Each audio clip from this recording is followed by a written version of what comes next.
खबर की। महागठबंधन में सीट शेयरिंग पर सस्पेंस बरकरार है और इसी बीच कुटुंबा सीट पर कला सामने आ गई है। कुटुंबा में बिहार कांग्रेस अध्यक्ष राजेश राम का जबरदस्त विरोध देखने को मिला। आरजेडी कार्यकर्ताओं की मौजूदगी में ही राजेश राम के खिलाफ नारेबाजी होती रही। तो ऐसे में सवाल उठ रहे हैं कि क्या राजेश राम की सीट पर आरजेडी की नजर है। सबसे पहले आपको रिपोर्ट दिखाते हैं, फिर चुनाव की चाल आपको समझाएंगे।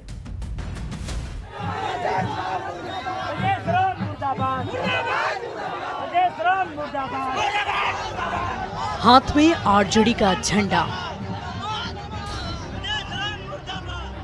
जुबान पर विरोध के बोल।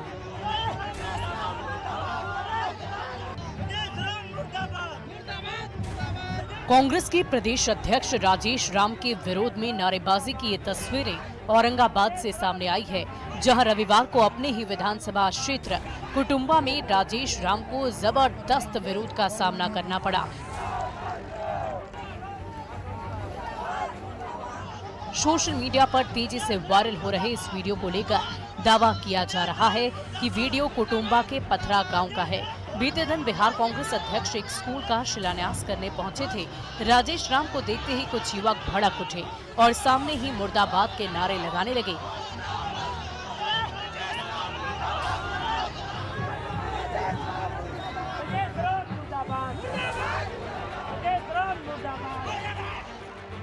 बिहार में विधानसभा चुनाव को लेकर सीट बंटवारे पर महागठबंधन में रस्साकसी देखने को मिल रही है।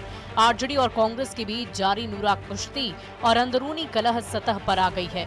आरोप लग रहे हैं कि राजेश राम की सीट पर दावा ठोकते हुए आरजेडी ने दबाव वाली राजनीति शुरू कर दी है। हालांकि कांग्रेस ये कह रही है कि कुछ भी हो जाए, कुटुंबा से तो राजेश राम ही लड़ेंगे। अरे नारा लगाने से थोड़ी कुछ होने वाला है। ये तो एक तरह की सोची समझी साजिश है। ये छटपटाहट में किया हुआ एक निंदनीय कृत्य है। प्रदेश अध्यक्ष माननीय राजेश राम जी कुटुंबा से जीत रहे हैं। ऐसे में देखना ये होगा कि मनमुटाव के बाद बात बन पाती है या कांग्रेस के राजेश राम और आरजेडी के सुरेश पासवान के बीच कुटुंबा में फ्रेंडली फाइट देखने को मिलेगी। औरंगाबाद से संवाददाता संजय सिन्हा और पटना रिपोर्टर शैलेंद्र के साथ ब्यूरो रिपोर्ट न्यूज़ 18।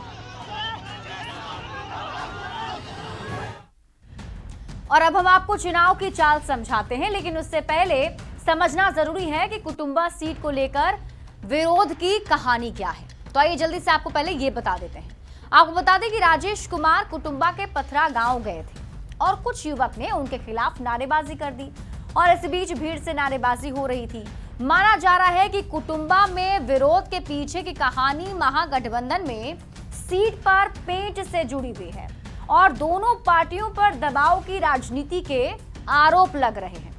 अब सवाल है कि कुटुंबा पर ही आखिर किचकिच क्यों है, तो इसको समझिए। दरअसल राजेश कुमार कांग्रेस के प्रदेश अध्यक्ष हैं और कुटुंबा सीट से विधायक भी हैं। कहा जा रहा है कि राजेश कुमार के लिए कांग्रेस डिप्टी सीएम का पद मांग रही है और कांग्रेस ने राजेश कुमार की सीट पर दावा ठोका है। आरजेडी ने पूर्व मंत्री डॉक्टर सुरेश पासवान को आगे किया और आरजेडी ने भी दबाव वाली राजनीति यहां पर शुरू कर दी है। अब सवाल है कि आखिर ऐसा क्यों कहा जा रहा है, तो आइए उसको भी समझते हैं। दरअसल 13 सितंबर को कुटुंबा में कांग्रेस का कार्यकर्ता प्रशिक्षण कार्यक्रम था, लेकिन इस कार्यक्रम में आरजेडी के नेता नहीं पहुंचे।